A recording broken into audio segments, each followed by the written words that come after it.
Hello and welcome back to Jack Knives Reviews. I'm of course your host, Jack Knives. And welcome back to Game Month 3. Get over here! It dawned on me that the last 2 years and this upcoming year, I'd never really done any official animated video game adaptations. And there's quite a lot to choose from. But then I started thinking about it, and I go, well, it would be kind of hard to review each of them because they're varying in size. But then I thought even harder and I went, which is the best one? Which is the best of the best? What is the cream of the crop of game to animated series? So I decided to answer that question myself. Before I get into the list, I have a few criteria. Number one, it has to stand alone, but also respect the source material. Number two is it has to feel like it's within the same universe as the game that it's adapting. So you can't just have something just rando with the name slapdashed on it. Otherwise, what's even the point? Number three, and this is the most important one, it is not required to enjoy one without the other and vice versa. Meaning, it's not a series that you have to have played the game to watch the series. And it's not a series you had to watch before you play the game. They have to be able to stand on their own and do their own thing. And of course, number four, it's personal preference. You don't like my list? Make your own. So with all of that out of the way, these are the 10 best animated adaptations.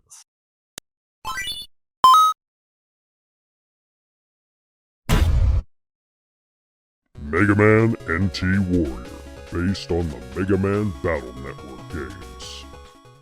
The Mega Man Battle Network games has some of the most fun, portable feel to it. It feels as though it is a game that you can just travel on the road, and it feels like the more you play freely, the more you can find things in the game that can help you advance in it, and it feels a lot more just interactive in that way.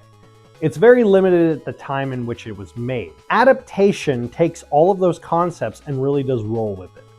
The designs are fantastic. They're unique and yet familiar enough with the video game franchise of Mega Man. Obviously, NT Warrior and Battle Network are a spin-off of the original Mega Man. But with Mega Man, there's truly a specific, distinct style to it.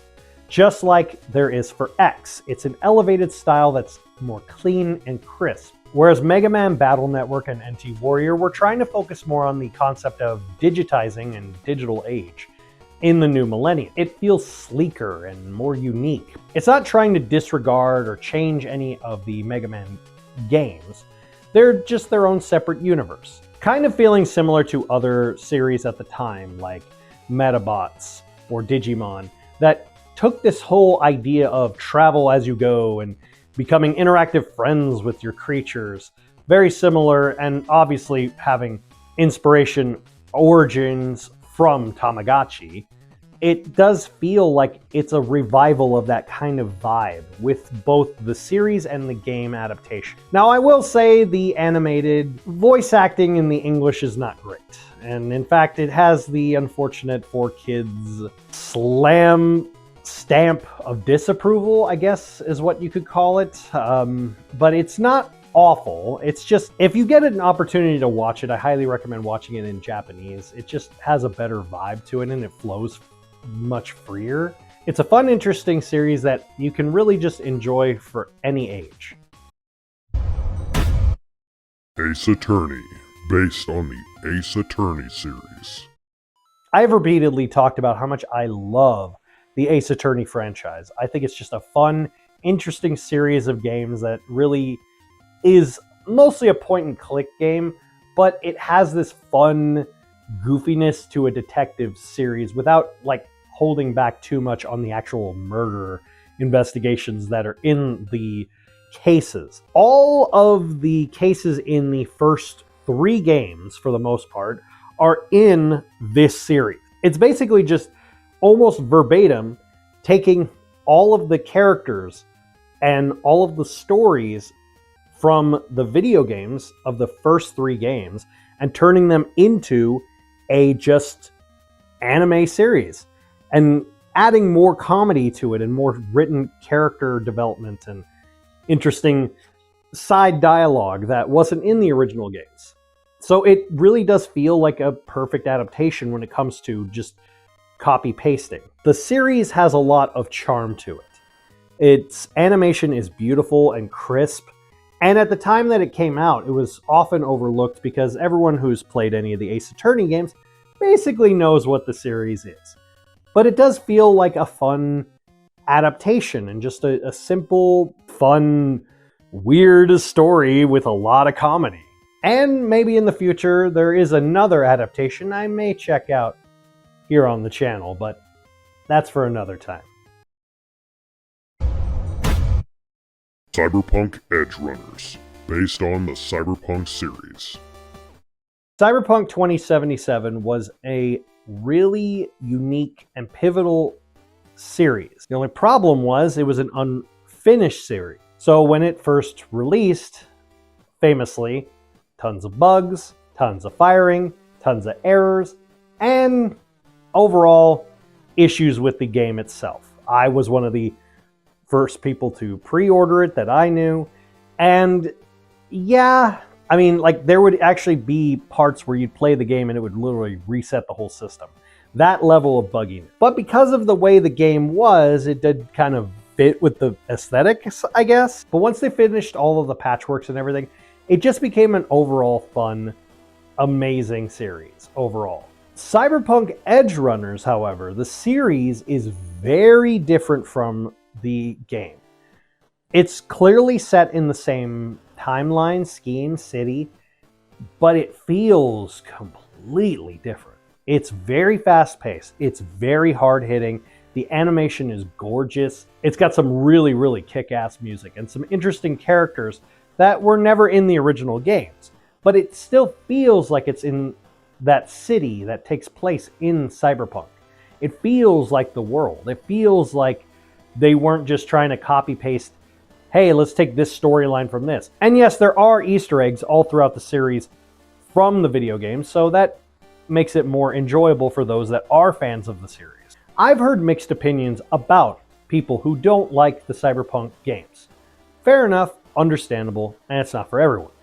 I have yet to ever hear anyone really hate on Cyberpunk Edgerunners. It's just a fun series. It's only 12 episodes, it's not that long, but it's just a fun, overall enjoyable series with a lot of just fast-paced, cool, moving action. And sometimes that's all you really need. Dot Hack Sign, based on the Dot Hack series. The Dot Hack games have a unique history. You see, even though technically Dot Hack Sign is an adaptation of the games themselves and the concept was actually created simultaneously. So truly the creators literally went into 2 separate paths. In fact, the original games of the Dot Hack series that were released even had a DVD that would tell its own separate story within the Dot Hack universe. This is the early days of the internet, the concept where we really didn't know what we were dealing with. And truthfully, we still kind of don't. Dot Hack Sign is one of the most pivotal animes of all time. It may be divisive to some, but I truly love this series. I even have the collector's box of the original DVDs, as well as the Anime Legends collection. I enjoyed it that much. I was introduced to Dot Hack Sign, like many of us were, through Toonami. I enjoyed it because it was the first real series that ever made me truly think and ask questions like, what if you were unable to leave a video game? What if the thing that you had passion for didn't have passion back for you? What is your life really worth in a game that has no consequence? But what if it does have consequence? Things like that are heavy subjects, especially for a young kid to see. But what I like about it is that the game and series stand alone with similar characters but very different pathways, much like a choose-your-own-adventure game. I am also a gigantic fan of RPGs. This is one of the best adaptations, not only from a game perspective, but it's an amazing series on its own. Like it's a great series, especially if you like medieval works or digital stuff or heavy concepts that also have some goofiness to them, but they're really well done, structured characters and interesting plots. I love the series to death, and it's honestly one of my favorite series, mainly because I love the games, but also because I was introduced to the series at the exact same time. And for both an adaptation of a game and an actual game to have basically the same space, for me, I feel it deserves to be on this list. Arcane, based on the League of Legends series. Full transparency here. I don't like League of Legends. I'm sorry, don't kill me, but it's just not my type of game. I'm not really into those Dota style games. I used to be, but I kind of got sick of them after a while. Now that's not to say I'm going to disregard anyone who likes the League of Legends. One of the things I do like about it is the character design. I'm not super familiar so much with their characters' backstories, as much as just a basic synopsis of the characters. One of the most famous ones is the character Jinx, and she is a prominent character in this series, Arcane. For a person like me, who isn't super into League of Legends, to actually be invested enough in a story, character development, and structure of a story, that says quite a lot. Because I'm not a fan, this show did something which I wish more adaptations would do. Get me invested. Very well paced, very well written characters. And it did something that no one ever thought would be possible and got people to slightly enjoy Imagine Dragons. And that alone is its own miracle. But in all seriousness, I'm also not huge in the fandom of 3D animation. I think it can be very hit and miss. But here, it sure as hell hits. It feels really grounded and gritty. It almost feels like a trading card picture coming to life in some regard, where it feels kind of grainy but still hand-drawn. And I like that. I like that idea of it kind of working that way, where it feels organic. The voice acting is solid. The structure is great, and overall, it's a fun series. It goes from fun to heavy to just investing. It almost made me want to play the games again. Almost. Sonic the Hedgehog, or Sonic Sat AM, based on the Sonic the Hedgehog series. How can I do a video game animated adaptation without talking about Sonic the Hedgehog series or Sonic Sat AM? It is such an iconic series, and the writing is still really good for a kids show. It became so well established that it basically created two separate Sonic universes for fans. There's just the video game, and then there's this series, which spun off into Archie comics and other adaptations and disturbing and messed up deviant art stories. But irrelevant, its legacy stands the test of time, and this series is the fixed point adaptation. There was a previous adaptation, which was more just fun, basically happy, goofy slapstick, which does have its own charm and fun hilarity, and you don't take it too seriously, kind of similar to the Super Mario Super Show, or Legend of Zelda, or Captain N, which will not appear on this list, so do not worry. But those have their own separate fun, nostalgic charm. Sonic Sat AM, however, still holds up. It still feels really, really good, and that ending of the series still has you craving and wanting more. The series ended in '94, but it's still talked about to this day because of its impact. Its animation was really well done. It took Jaleel White out of just being associated with Urkel and made him associated with Sonic. It made this whole extended fandom of video game characters and just the impact that it had on the zeitgeist of what pop culture was with video game adaptations. It did a lot of stuff that a lot of people don't give it enough credit for. Let's put it to you this way. We wouldn't have multiple video game adaptations, we wouldn't have multiple spin-offs, and we definitely wouldn't have multiple live-action Sonic movies if not for the impact of this series. So to say that it's not important is very much an understatement. From the character developments, the establishing of the new characters, the actual concept of, wow, what if we basically make a kind of war drama, but with Sonic? And like, it's actually pretty damn heavy-handed for a kid's show. But it still holds up, and it's still a great series, and it's still one of the best adaptations of a video game series.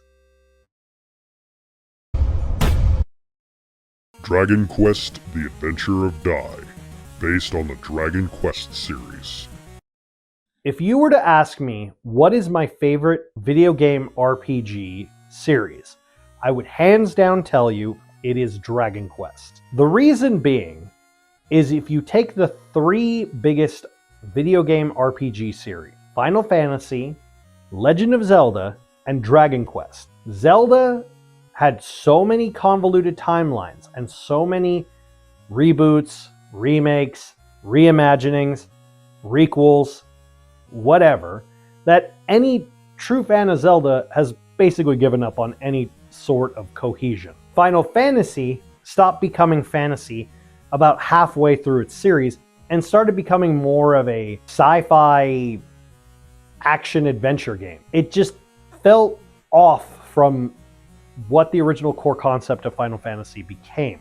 I can safely say Dragon Quest, though, is the only series of the three that has stayed true to its roots. It is a fantasy game first and last, and every game is its own separate timeline and yet somehow interspersed within a multiverse. But it doesn't feel like anything more than a fun fantasy series. From the amazing character designs of the late great Akira Toriyama to the well-structured stories and the well-established world building. The Adventure of Dai is also in that same vein.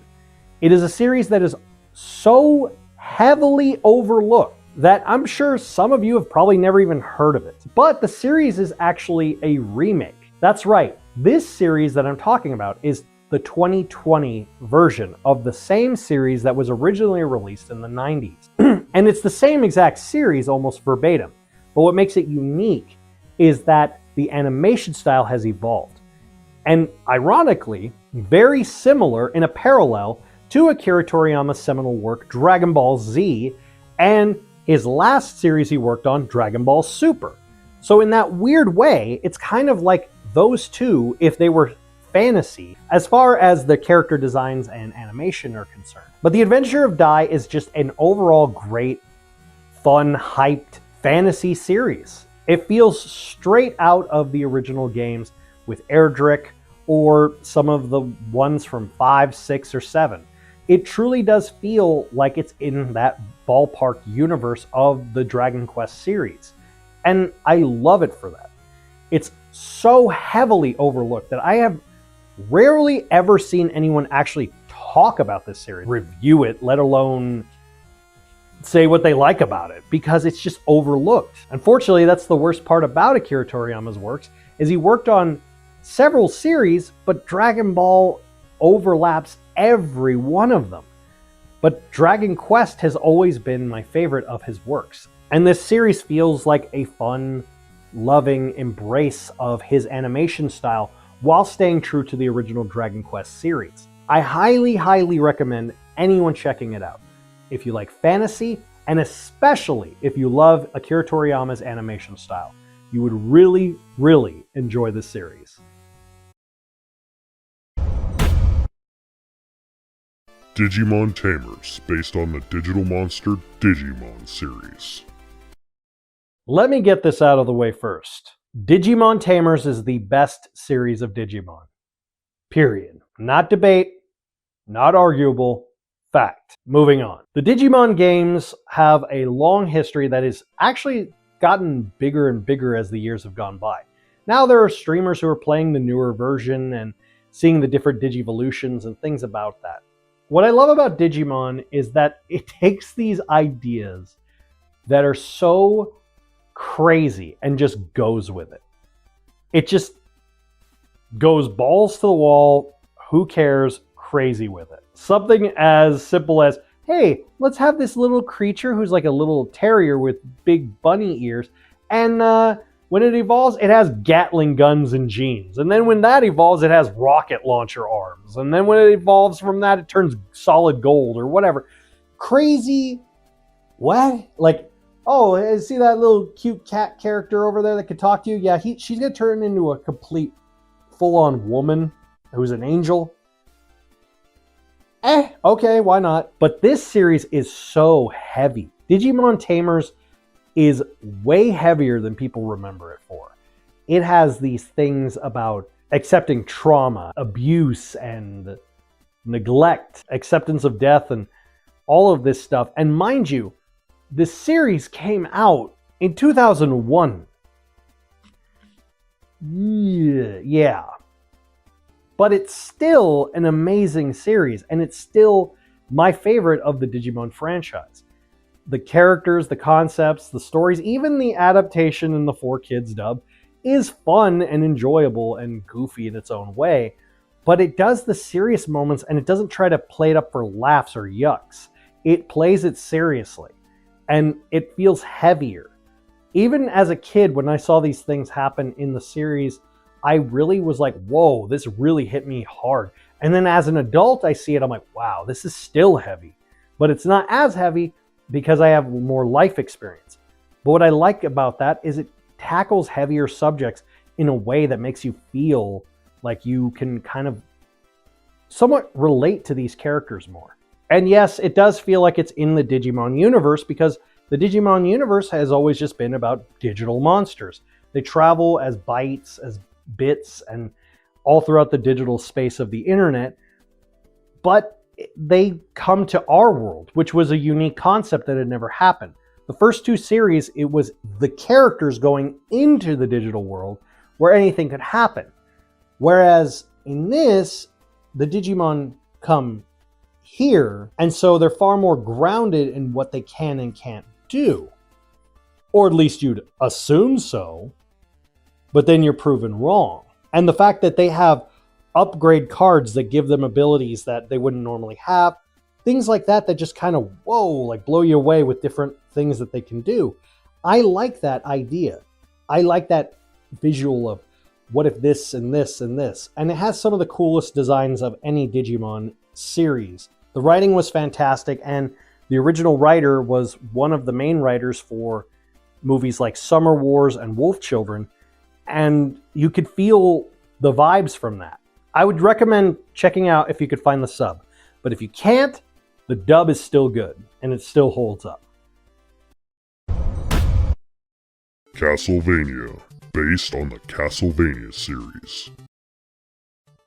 Castlevania is a masterpiece of a series. It is beautiful in its execution, in its art, in its heaviness. It feels almost Shakespearean. It has actual established theater actors playing these roles. The animation is gorgeous and haunting at the same time. It makes you care about these characters. It makes you care about especially Dracula. And I'm like, how are they going to make the adaptation of Castlevania? The original games are basically you're just a Belmont who goes into a castle, fights off monsters, and kills Dracula. Rinse, repeat. But no, they actually establish more to it. They give you reason. They give you structure. They give you actual purpose for why these things have happened, why Dracula's on a warpath, why he has tormented these people. And I will say, and anyone who's seen the series knows what I'm saying, all those people 100% deserve it. Maybe not the kids, but especially the people in charge. It is heavy. It is dark. It is bloody. emphasis on the blood. I love this series. I could not get into the sequel series. It just did not hold up. They got rid of the original writers. It did not feel right.